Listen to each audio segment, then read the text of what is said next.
Om. Namaste. Imimhotep Uncle Jasineb Tuaneta. Shalom. Assalamu alaikum. Peace be unto you. Many other greetings. If I forgot any, please forgive me. Sante Sana, some of the other ones. But anyway, I just want to come on today as a form of encouragement to many of you. It's been a while since I posted anything, so I've been kind of really going within and focusing. There's a lot of things that require our attention from time to time, especially these days. And with that being said, a lot of you may find yourself preoccupied with a lot of emergency situations. I want to remind you all today, at some point throughout your day, whenever you're feeling the tensions building up in here and in your body and in your mind, when it starts to get chaotic and feel like things are just going crazy and out of control, just take the time out and stop and just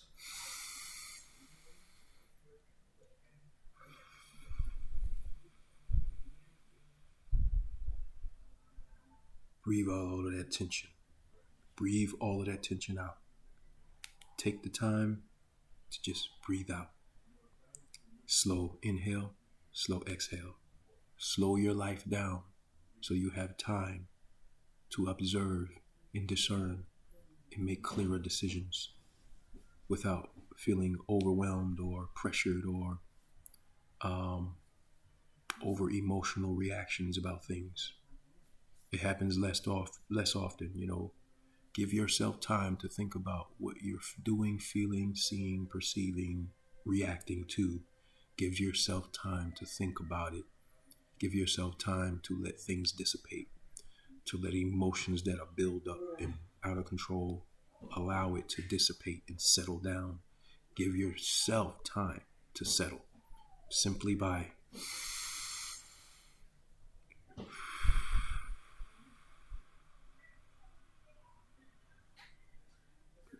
really, really taking a deep breath and taking time out just for those few seconds. Slow down those few seconds. It's almost like a superpower, like you may see in video games and movies where the time slows down, like some Matrix stuff. That's what this is doing.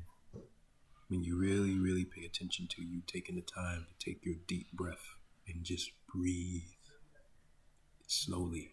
Slow your breathing down. Slow your hyperventilation down. Control whether you hyperventilate or not. Control it. You can control it. It's possible. So I just want to leave you with that. Hopefully it helps you.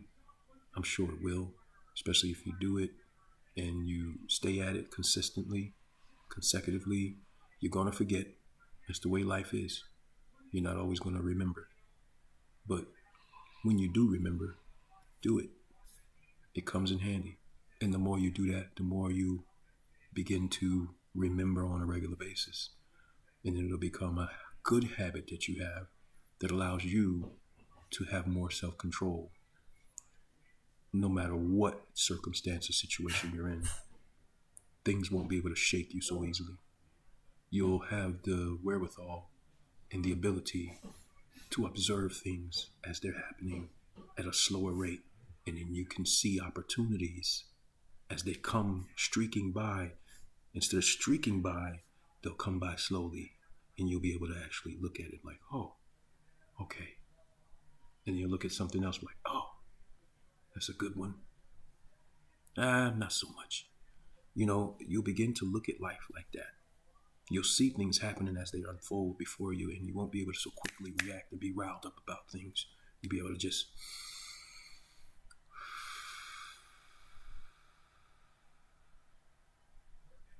and then you're at this peaceful state where you'll begin to develop a habit more and more of observing. It's a tool that is purposely designed in this body for us to utilize.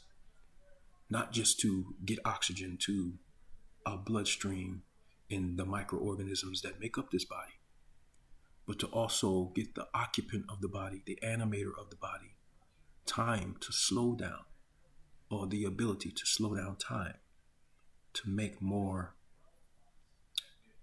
informed or more self-control based decisions, to not so automatically be prone to reacting automatically to situations and conditions and variables, but to observe the variables and be able to discern a lot more clearly with a lot more reserve. Okay? And with that reserve, that enables you to transcend. It enables you to transcend your conditions, your circumstances, your beliefs, your pet peeves, your opinions, other people's opinions, events, environments, you name it. There will be nothing that you cannot transcend. There will be nothing that you have not already transcended. But if you don't take the time to breathe and slow things down, it is very easy to often overlook that simplest, most subtle, like Muji and many others say, most subtle thing. It is so subtle. Now, I'm not going to act like I'm some guru or anything, I don't go by any title. And I'm pretty sure the average guru doesn't go by any title either. I don't think anybody really goes by titles, to be honest with you. Titles are offered to people, and titles are accepted. But the title is not the individual. The title is not the beingness itself. Is not the title. The title is an attempt to describe the beingness. See, the title is an attempt to describe the being. Just like the body is an expression. One of the many multiple expressions of the being that operates it or dwells in it. Okay? I would go further, but I don't want to lose anybody. I love to go further about stuff, but it's not for this time. This time I just want to encourage people during these times. There may be events that happen that may have you wonder. Many people may feel like they lose everything. But you have to ask yourself, what is really everything, and where does everything come from? And where are you in all of that? Everything that you've earned so far and that you've built in your life, did it come from something other than you, or did it come from you? And I'm not talking about the raw materials. Now, the being that dwells within your body is the source of all raw materials. The consciousness that animates this body is the source of all things and nothing. But that's something that we don't want to go deep into right now. Just the more in front of your face thing right now is whatever you feel like you lost, don't ever feel like you can't retrieve or create new. Okay? Don't ever feel like you can't produce again in some form or fashion. In all life, in all cycles of existing, there are seasons and there are transitions in those seasons.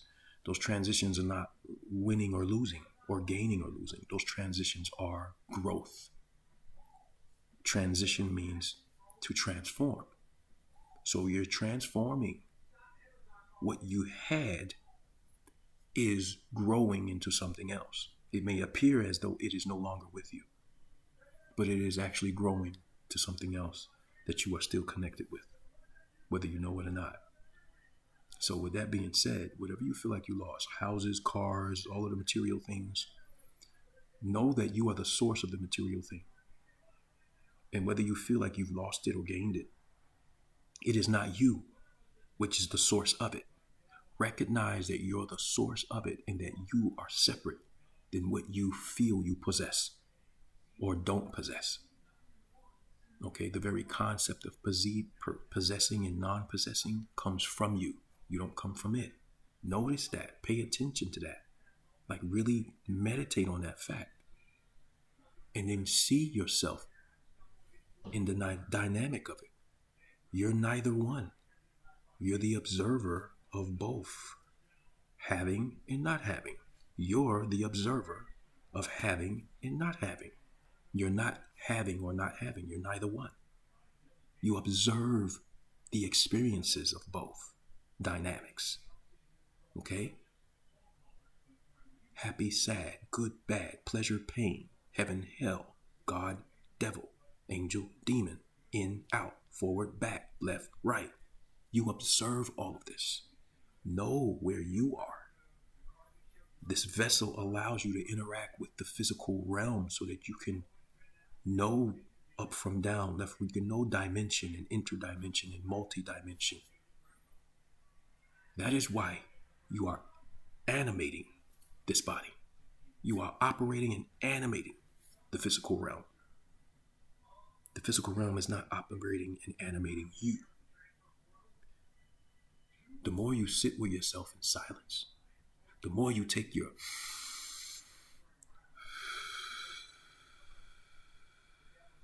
deep breaths, the more prana that you inhale and process and then radiate out. The more you meditate on these things, the more you recognize that you're not just connected with nature, that you and nature are one. And if you and nature are one and God and nature are one, then how could you and God not be one? See, this is why Jesus was able to say, I, the I that am. That which enables me to say I. And it also enables me to also recognize that I am. I exist. That is one with God. That same ability to recognize self-existence is the same presence that God is. Without the presence of God, that would not be possible. You see? So with that being known, when you take these deep breaths and you really focus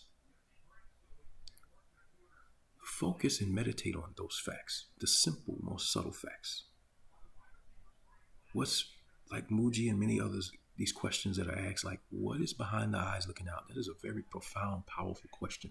If you really pay attention to it and meditate on it, like, what's really behind my eyes looking out? It doesn't have a body. It's not utilizing the body solely to exist, because I can close my eyes and still be aware and still envision things. I can still operate the senses even with my eyes closed. And with my ears plugged up, I can still hear myself talk. How is that possible? And even when I close my mouth, just as you guessed it, I can still say, I can still speak. You see?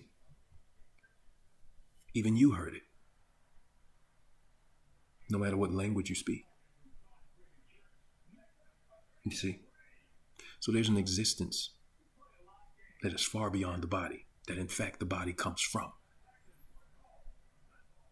Spend more time getting to know this existence that you already naturally are. And that is why what Muji shares and what many other sages and gurus share, when it comes to Advaita or self-inquiry, it is very important and is very profoundly dynamic and pivotal in your growth of not just spirituality, but your growth in self-awareness. Because how can you be so sure of everything else around you if you're not really sure of your own awareness of yourself? You must confirm that. That is why it says, study to show thyself approved. Know thyself. Know the self. Spend more time with that silence and peace that surpasses all understanding, that is automatically you from the very beginning, from its rawest, most natural state, without all of the bells and whistles of the persona, the personality, the name, the life, the accolades and things acquired along the way. The original most rawest form of natural you, which is love itself, which is presence itself, that which is before senses, the existence that even senses come from. Okay? So get to know that. And then when you go back and you read the Word of God, whether it is Bible or Quran or the Torah or the Enuma Elish or any of the different books that are written in many other cultures and languages, and you learn any type of spirituality from any culture or any language or any civilization, period, you will recognize that the origin of all of that points to the same source. And when you go back the way you came, Sankofa, when you go back the way you came to retrieve, to remember, then you'll actually understand what Jesus really meant when he said, I and the Father are one. With that being said, you'll be well. I love you. Don't feel like you've lost anything. It is a growth and a transition. It is an increase. What happens when you plant a seed? You get a crop. And each fruit from that whole crop produces another seed. So when that fruit is eaten or it spoils and goes back to the ground, some may view it as a loss, but you don't recognize you're planting another seed. And that seed is producing even more. So whatever you felt like you're losing, recognize it's a seed being planted for more. And how you deal with that loss, how you interpret in your intent that you take upon behind it is part of the test. How you decide to move forward from there. If you, in the process of planting the seed by reacting to what you may have lost or thought you have lost, if you take it as a loss, then you're planting the same negative seed. But if you begin to take it as planting a seed for growth, for the increase, making room for greater to show up, making room for a more abundance to come in, then you watch the abundance grow. And don't give up. Keep going. And I can tell you that it pays to not give up. I'm living, walking proof that it pays to not give up. I can't call myself rich by this world's standards. But there are many rich in this world by this world's standards of richness that are not rich in here. And in here, my riches are not of this world. This world's riches come from me and the riches that I have stored up that are beyond this world.